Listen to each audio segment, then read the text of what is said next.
what price and at what time and on what terms the Isle of Man government was offered Abbotswood House Nursing Home for either purchase or lease recently, and if he will make a statement as a question for the Minister for Health and Social Care.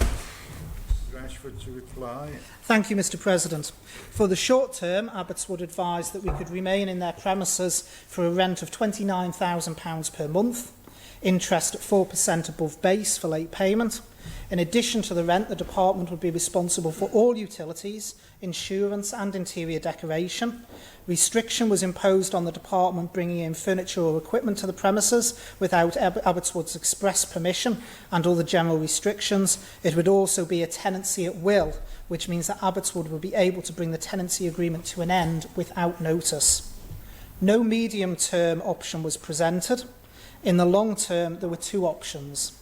Option one, a lease for a term of 10 years with no break provision at a rent of £350,000 per annum, plus the department to be responsible for all outgoings and to reimburse the landlord the cost of insurance.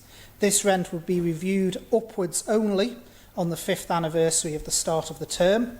There would be a rent-free period at the beginning of the term to cover the costs of the works that the department identified as being necessary, but only to the extent that they were required in order for the property to be used as a nursing home, and they were approved in advance by Abbotswood. There would be a use restriction, which meant the property could only be used as a nursing home. The department would be responsible for all maintenance and repair and for the provision of all equipment. Option two for the long term was purchase. The department would only have the option to purchase if we entered into the lease. If we entered into the lease, the department would have the option to purchase the property for the sum of £6.3 million. The option to purchase would be personal to the DHSC. In other words, it cannot be exercised by any other part of Isle of Man government or any third party. The site would remain subject to a use restriction, meaning that it could not be repurposed for any other use in the future. The department asked for a preliminary review via the government valuer, and these costs were a significant deviation.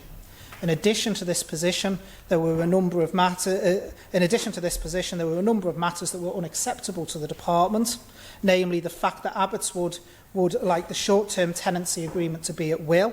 This is not an acceptable way in which to manage a care home for elderly residents. The level of control that Abbotswood would retain over the premises under the lease agreement could make it difficult for the department to properly run the home, and the fact the site would be encumbered by a use restriction even if the department was to purchase it. Thank you, Mr. President.